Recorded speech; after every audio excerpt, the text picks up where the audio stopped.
Beekeeper Abdullah Shrim has been trying to find members of the Yazidi community since thousands were enslaved 9 years ago by the Islamic State group in northern Iraq. He posed as an arms dealer to infiltrate ISIS slave markets online and has rescued hundreds.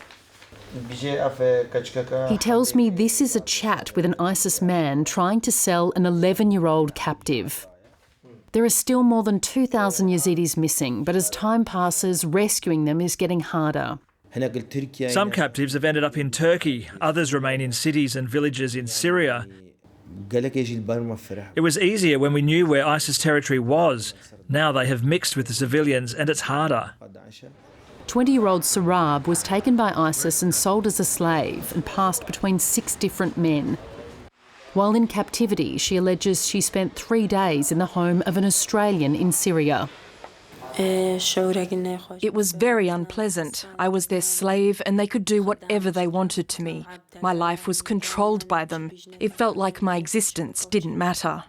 She identifies her captor as Muhammad Ahmad from Melbourne, who she knew as Abu Omar.